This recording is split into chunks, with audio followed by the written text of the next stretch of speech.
श्री शिवाय नमस्तुभयम। दोस्तों, जैसा कि आप सभी लोग जानते हैं कि 10 अप्रैल 2026 यानी शुक्रवार को पड़ रही है वैशाख महीने की कृष्ण पक्ष अष्टमी तिथि। और दोस्तों, ये वह तिथि है जो वैशाख महीने में पड़ने वाली सबसे बड़ी तिथि है, क्योंकि ये शुक्रवार के दिन पड़ रही है, जो बहुत ही खास है। और दोस्तों, आप सभी लोग जानते हो, शुक्रवार का अगर सबसे बड़ा कोई उपाय है तो वह 7 गेहूं के दाने वाला उपाय है। तो दोस्तों, इस शुक्रवार के दिन आप लोगों को इस उपाय को जरूर करना है। बहुत सारे लोग होंगे, आप जिन लोगों ने इस उपाय को ना किया हो, मतलब पूरा महीना निकल गया, उन्होंने किसी भी दिन इस 7 गेहूं के दाने वाला उपाय को ना किया हो। पर दोस्तों, आपके पास एक आखिरी मौका बचा हुआ है, जो कि 10 अप्रैल अष्टमी तिथि के दिन है। तो इस दिन आप लोगों को इस वाले उपाय को जरूर कर लेना है। भले ही आपने पूरे साल भर इस उपाय को न किया हो, पर अगर आपने इस वैशाख महीने के शुक्रवार अष्टमी तिथि के दिन इस वाले उपाय को कर लिया, तो आपको इस उपाय को करने का वो फल मिलेगा जिसकी आपने कभी कल्पना भी नहीं करी होगी।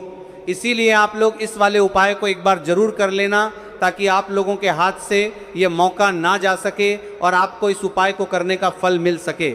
दोस्तों, यह उपाय पंडित जी ने अपनी अभी की ही शिव महापुराण की कथा में बताया है, जिस उपाय को आज हम आपको बहुत अच्छे से समझाने वाले हैं। इस वीडियो को देखने के बाद इस उपाय को समझने के लिए आपको कोई और वीडियो को देखने की ज़रूरत नहीं पड़ेगी।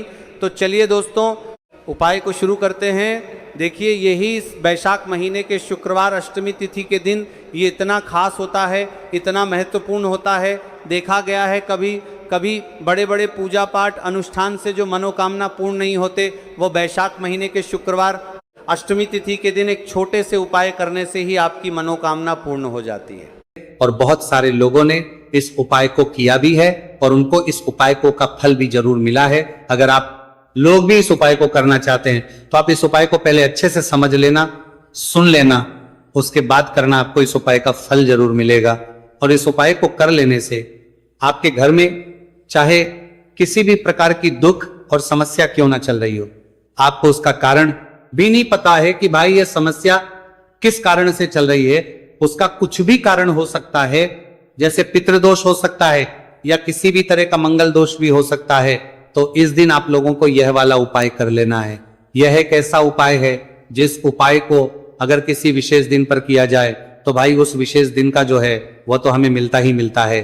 पर हमने उस दिन पर इस 5 गेहूं के दाने वाला उपाय को किया है तो हमें उससे भी बड़ा फल मिलता है, और फल बहुत जल्दी मिलता है, क्योंकि आप इस उपाय को बहुत ही बड़े और विशेष दिन पर कर रहे हो। तो चलिए अब उपाय के बारे में बात करते हैं, लेकिन उससे पहले आप लोगों को ये जानना आवश्यक है कि आखिर ये किस समय करना है, किसको करना है और कैसे करना है।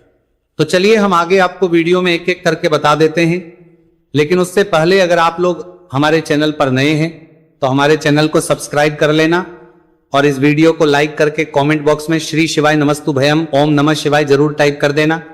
तो दोस्तों, इस 7 गेहूं के दाने वाला उपाय को हमें इस शुक्रवार पंचमी तिथि के दिन कैसे करना है, किसको करना है, किस समय करना है और कहां पर करना है, ये सारे सवालों के जवाब आपको इस वीडियो में मिल जाएंगे। और जो ये वीडियो देखेगा भाई, उसको 7 गेहूं के दाने वाला उपाय जरूर करना चाहिए, क्योंकि इस दिन 7 गेहूं के दाने का भी बहुत ही बड़ा और विशेष महत्व होता है। और जब बात आ जाए 7 गेहूं के दाने वाला उपाय की, तो ये सोने पर सुहागा वाली बात हो जाती है और ये एक बहुत ही बड़ा उपाय हो जाता है इस शुक्रवार पंचमी तिथि का।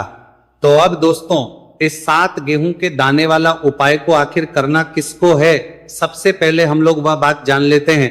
तो देखो, घर की जो बड़ी माताएं बहनें होती हैं, उन माताओं बहनों में से कोई भी एक बड़ी माता बहन इस वाले उपाय को कर सकती है। और दोस्तों, अगर आप चाहे तो अपने घर में से सभी सदस्यों को भी इस उपाय को करवा सकते हैं।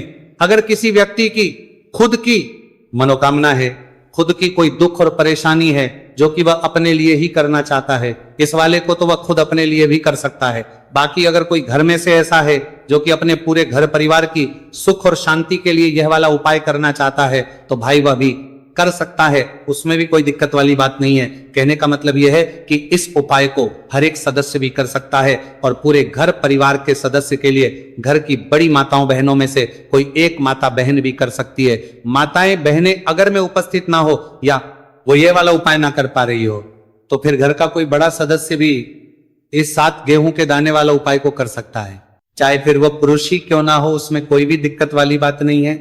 उसके बाद में दोस्तों जो अगला प्रश्न निकल कर आता है वो ये आता है इस उपाय को लेकर कि आखिर इस उपाय को हमें किस समय करना है, सुबह के समय करना है कि शाम के समय करना है। तो देखो, इस वाले उपाय को आप लोग सुबह समय भी कर सकते हो और शाम के समय प्रदोष काल में भी कर सकते हो।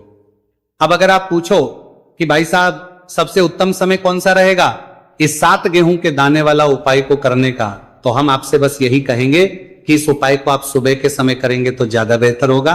बाकी अगर शाम के समय भी करेंगे तो भी अच्छा होगा, उसमें कोई भी दिक्कत वाली बात नहीं है। तो अब दोस्तों जो अगली सबसे बड़ी और महत्वपूर्ण बात आती है वो ये आती है कि सुबह अगर हम उपाय को करेंगे तो हमें कितने बजे से लेकर कितने बजे तक के बीच में है, और शाम के समय प्रदोष काल में करेंगे तो हमें कितने बजे से लेकर कितने बजे के बीच में करना है। सुबह जितनी जल्दी हो सके आप उपाय को करने की कोशिश करना। बाकी अगर किसी कारणवश लेट भी हो जाओ, थोड़ी देर भी हो जाए, तो 10 या 11 बजे तक भी आप उपाय कर लेना, पर 12 बजे से ज्यादा देरी ना हो, ठीक है, इस बात का ध्यान रखना।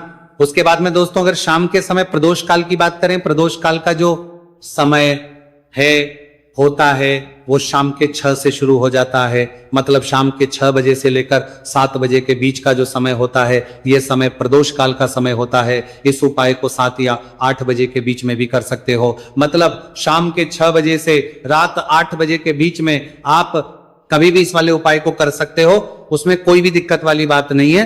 परंतु शुक्रवार तिथि के दिन कोशिश करना कि समय के अंतर्गत ही कर लो, किसी कारणवश ना कर पाओ तो थोड़ा देरी से भी करो, आपको उपाय का फल जरूर मिलेगा। तो आज के इस पूरे ही वीडियो में हम आपको 3 महा उपाय बताने वाले हैं जो कि आपको इस शुक्रवार पर ही करने हैं। देखिए, पहला जो उपाय है आपको मात्र 7 गेहूं के दानों से करना है।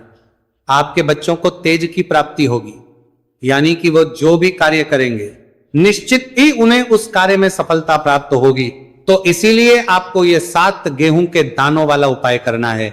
दूसरा जो है, यदि आपके बच्चों की जो मन की मनोकामना है, मन की जो इच्छाएं हैं वो अभी तक परिपूर्ण नहीं हो पाई है, तो सभी माताओं को एक उपाय करना है जिससे कि उनकी जो हर मनोकामना है वो परिपूर्ण हो जाए। और तीसरा जो उपाय है बहुत ही सुंदर सा होने वाला है, माताएं भी ये उपाय कर सकती है, साथ ही साथ घर का कोई भी सदस्य या उपाय कर सकता है। देखिए, ये जो उपाय है धन की प्राप्ति के लिए होने वाला है। गणेश जी की कृपा, आपके जीवन में जो भी धन आएगा वह सुख का धन आएगा, यानी कि किसी भी गलत रास्ते से वह धन नहीं आएगा, सुख शांति वाला वह धन आएगा।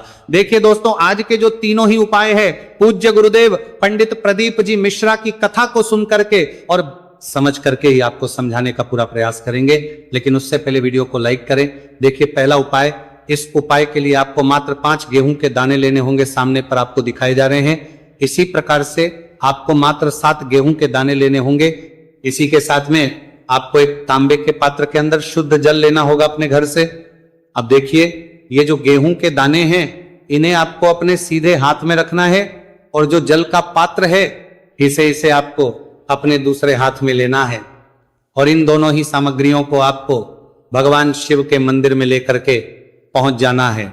देखिए, ये जो है आप सुबह से लेकर के शाम तक किसी भी समय में कर सकते हैं, और पंचमी की तिथि पर आप ये उपाय चंद्रोदय के समय भी कर सकते हैं। तो रात्रि में यदि आप ये उपाय नहीं कर सकते हैं तो फिर आप सुबह से लेकर के शाम तक किसी भी समय में इस उपाय को कर सकते हैं। देखिए दोस्तों, सबसे पहले तो आपके पास जो 5 गेहूं के दाने हैं इनमें से आपको 4 गेहूं के दाने अलग कर लेने, लेकिन अब आप एक बात का ध्यान रखना है कि जो ये 5 ही गेहूं के दाने हैं कहीं से भी खंडित नहीं होने चाहिए। तो सबसे पहले तो आपको 4 गेहूं के दाने अलग कर लेने हैं, और इन 4 गेहूं के दानों को आपको अपने में रखना है, और आपको ओम गण गणपते नमः या फिर ओम श्री गणेशाय नमः इस मंत्र का जाप करना है। और इन 4 गेहूं के दानों को आपको थोड़ा सा गिला कर लेना है, क्योंकि सूखी चीजें हम कभी भी शिवलिंग पर अर्पित नहीं है, तो 4 गेहूं के दानों को आपको थोड़ा सा गिला कर लेना है। अब ये जो 4 गेहूं के दाने हैं इन्हें आपको शिवलिंग पर सीधे तरफ जहां गणेश जी का स्थान होता है वहां पर आपको अर्पित कर देने हैं, यानी कि शिवलिंग पर जहां गणेश जी विराजमान होते हैं वहां पर आपको ये 4 गेहूं के दाने अर्पित कर देने हैं। देखिए, जब भी आप ये 4 गेहूं के दाने अर्पित करेंगे तब आपको यही प्रार्थना करनी है कि मेरा जो ये बच्चा है, ये मेरी बात मानने, ये मेरी बात सुने, और इसका जो भी कार्य प्रारंभ नहीं हो पा रहा है वो कार्य इसका प्रारंभ हो जाए और इससे अपने हर कार्य में सफलता प्राप्त हो। ये मेहनत बहुत ही अधिक कर रहा है लेकिन इससे पर्याप्त मात्रा में सफलता की प्राप्ति नहीं हो पा रही है, तो इसकी जो ये मेहनत है ये सफल हो। यदि ये पढ़ता नहीं है तो इससे बुद्धि, ज्ञान और विवेक की प्राप्ति हो। इस प्रकार से कामना करते हुए ये जो 4 गेहूं है इन्हें आपको शिवलिंग पर सीधी तरफ जहां गणत जी का स्थान होता है वहां पर अर्पित कर देने। अब दोस्तों, आपके पास जो तांबे के पात्र के अंदर शुद्ध जल है, इसमें से थोड़ा सा जल आपको शिवलिंग पर जहां गणेश जी का स्थान होता है वहां पर अर्पित कर देना है। मात्र आपको थोड़ा सा जल ही समर्पित करना है। इसके बाद आपको उस पात्र के अंदर थोड़ा सा जल और शेष बचा लेना है।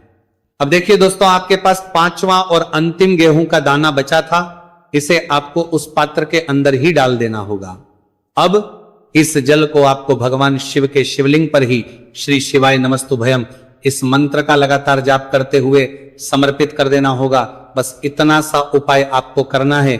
आपके जीवन की जो भी मनोकामना है आपके बच्चों से जुड़ी हुई वह निश्चित ही परिपूर्ण होगी। देखिए, यदि आपके बच्चों की किसी भी प्रकार की समस्या है तो उसे आपको बोल देना है, या फिर आपके किसी भी प्रकार की मनोकामना है तो उसे आपको बोल देना है। तो विशेष करे जो उपाय है आपको अपने बच्चों के लिए ही करना है। इस प्रकार यह सुंदर सा और सरल सा उपाय करना है। अब दोस्तों, हम जान लेते हैं दूसरे विशेष उपाय के बारे में। देखिए, यदि आपकी कोई भी मनोकामना है, आपके बच्चों की किसी भी प्रकार की मनोकामना है जो अभी तक परिपूर्ण नहीं हो पाई है, तो आपको यह विशेष उपाय करना है। देखिए, इस उपाय के लिए आपको 7 चावल यानी कि 7 नक्षत्र के दाने लेने होंगे। इसी के साथ में आपको गणेश जी को जो सबसे प्रिय होती है यानी कि जो ध्रुवा घास होती है, मात्र आपको एक ध्रुवा घास लेनी है। इसी के साथ में आपको एक बेलपत्र लेनी होगी और इसी के साथ में आपको एक तांबे के पात्र के अंदर ही शुद्ध जल लेना होगा। देखिए दोस्तों, यदि आपको बेलपत्र प्राप्त नहीं हो पाती है तो आप शिवलिंग पर चढ़ी हुई बेलपत्र को पुनः शुद्ध जल से धो करके इसका उपयोग कर सकते हैं। अब दोस्तों, इन सभी सामग्रियों को लेकर के आपको पहुंच जाना है भगवान शिव के मंदिर में। देखिए, यह उपाय भी आप इस शुक्रवार पंचमी तिथि पर सुबह से लेकर के शाम तक किसी भी समय में कर सकते हैं। देखिए, आपके बच्चों की जो भी अधूरी मनोकामना है यह परिपूर्ण हो जाए, ऐसे भाव रखते हुए आपको यह उपाय करना है। देखिए दोस्तों, सबसे पहले तो आपके पास जो 7 चावल के दाने हैं इन्हें आपको उस जल के पात्र के अंदर डाल देना है। फिर इसके बाद आपके पास दूर्वा घास है, इसे भी आपको उसी पात्र के अंदर डाल देनी है। और आपके पास जो अंत में एक बेलपत्र है, इसे भी आपको उसी जल के पात्र के अंदर डाल देनी है। देखिए दोस्तों, किस प्रकार से जल का पात्र तैयार करने के बाद इसे आपको भगवान शिव के शिवलिंग पर ही अर्पित कर देना होगा। श्री शिवाय नमस्तुभयम इस मंत्र का जाप करते हुए देखिए, जल के पात्र के अंदर यदि चावल के दाने रह जाते हैं, बेलपत्र रहे, किसी भी प्रकार की यदि सामग्री रह जाती है तो उन्हें आपको अपने सीधे हाथ से निकाल करके शिवलिंग पर ही अर्पित कर देने हैं। देखिए, जैसे ही ये जल लिंग पर पड़ेगा उसके बाद जलाधारी की ओर बह करके आएगा, तो वहां पर आपको अपने सीधे हाथ की हथेली रखनी है और आपके बच्चों से जुड़ी हुई जो भी आपकी कामना है, चाहे आप चाहते हैं कि यदि आपका जो बच्चा है वह सुधर जाए, यदि वह गलत संगत में है उसकी जो संगत है वह सुधर जाए, ऐसे भाव हुए और इस प्रकार से कामना करते हुए आपको अपना जो सीधा हाथ है वह सुधर जाए, जलाधारी के वहां पे रखना है और आपकी जो भी मनोकामना है आपके बच्चों से जुड़ी हुई उसे आपको बोल देना है। देखिए दोस्तों, यह उपाय भी बहुत ही खास है, तिथि पर अवश्य ही करना है। अब दोस्तों, हम जान लेते हैं तीसरे विशेष और चमत्कारिक उपाय के बारे में। देखिए, ये जो उपाय है इसे घर का प्रत्येक कर सकता है। इस उपाय के लिए आपको मात्र 5 दूर्वा घास लेनी होगी। देखिए, जो आप 5 दूर्वा घास लेंगे उसका आपको एक बंडल तैयार कर लेना है। देखिए, यह उपाय आपको इसीलिए करना है क्योंकि गणेश जी की कृपा से आपके पास जो भी धन आएगा वह सुख समृद्धि का आएगा, यानी कि किसी भी गलत कार्य से धन आना नहीं चाहिए। इसीलिए आपको यह विशेष उपाय करना चाहिए। देखिए दोस्तों, सबसे पहले तो आपने जो दूर्वा घास का ये बंडल तैयार किया है इसे आपको भगवान शिव के मंदिर में लेकर के पहुंच जाना है। अब इस दूर्वा घास के बंडल को सबसे पहले तो आपको शिवलिंग पर जहां श्री गणेश जी का स्थान होता है वहां पर आपको स्पर्श करवाना है। जब भी आप इस दूर्वा घास के बंडल को स्पर्श करेंगे तब आपको यही प्रार्थना करनी है कि घर में जो भी धन आएगा वो सुख समृद्धि का धन आए घर में जो भी धन आएगा वो सत्य मार्ग का आएगा, ऐसी आपको कामना करनी है। इस प्रकार से करते हुए ये जो ध्रुवा घास का बंडल है, इसे आपको शिवलिंग के वहां से उठा लेनी है। अब इस ध्रुवा घास के बंडल को सीधे आपको लेकर के आ जाना है अपने घर। अब देखिए दोस्तों, घर लेकर के आने के बाद आपके पास जो ध्रुवा घास का बंडल है, सबसे पहले तो इसे आपको आपके घर का जो मुख्य द्वार होता है और उसकी जो दहलीज होती है, वहां पर आपको इस ध्रुवा घास के बंडल को स्पर्श करवाना है। देखिए, जब भी आप मुख्य द्वार की वहां पर स्पर्श करवाएंगे तो आपको अपने मुख्य द्वार की वहां पर थोड़ी सी साफ सफाई कर लेनी है। उसके बाद ही आपको ये ध्रुवा घास स्पर्श करवानी है। अब आपको अपने मुख्य द्वार से अपने घर के अंदर प्रवेश करना है। आपके घर में जहां कभी तिजोरी, जहां कहीं भी आप धन रखते हैं, वहां पर आपको इस ध्रुवा घास के बंडल को रख देना होगा। बस इतना सा उपाय आपको करना है। आपके जीवन में, घर में जो भी धन आएगा, सुख समृद्धि का धन आएगा। आपके घर में जो भी धन के आवक है, वो भी सुख समृद्धि के साथ आएगी। तो बहुत ही आसान सा उपाय है, जो भी धन आएगा वह सुख समृद्धि ही प्राप्त करवाएगा। तो दोस्तों, इस प्रकार से आज के इस वीडियो में हमने आपको शुक्रवार के 3 बहुत ही चमत्कारिक उपाय बताए हैं। जो भी आपके लिए उचित है, सरल, उसे आप कर सकते हैं। तो दोस्तों, ये थे पूज्य द्वारा बताए गए कुछ बहुत ही खास उपाय। अगर आपको जानकारी अच्छी लगी हो तो वीडियो लाइक करिएगा। मिलते हैं फिर एक नए वीडियो के साथ। श्री शिवाय नमस्तु भयम। पूरे साल भर इस उपाय को ना किया हो, पर अगर आपने इस मार्गशीर्ष महीने में, तो आपको इस उपाय को करने का वो फल मिलेगा जिसकी आपने कभी कल्पना भी नहीं करी होगी। इसीलिए इस हल्दी दीपक वाले उपाय को एक बार जरूर कर लेना, ताकि आप लोगों के हाथ से यह मौका ना जा सके और आपको इस उपाय को करने का फल मिल सके।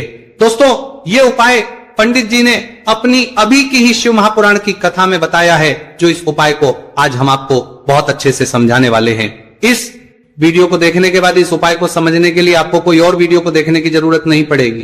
तो दोस्तों, इस उपाय को आपको कैसे करना है, कब करना है, कहां पर करना है, और उपाय को करते समय आपको किन किन गलतियों को नहीं करना है और आपको किन किन बातों का ध्यान रखना है, यह सारी जानकारी हम आपको इस वीडियो में देंगे। तो चलिए भक्तों, उपायों को शुरू करते। अगर आप भी चाहते हैं कि महादेव जी का आशीर्वाद आप पर सदैव बना रहे, तो वीडियो को लाइक करें, चैनल को सब्सक्राइब करें और कमेंट बॉक्स में हर हर महादेव जरूर लिखें। तो दोस्तों, यह थे पूज्य गुरुजी द्वारा बताए गए कुछ बहुत ही खास उपाय। अगर आपको जानकारी अच्छी लगी हो तो वीडियो लाइक करिएगा। मिलते हैं फिर एक नए वीडियो के साथ। श्री शिवाय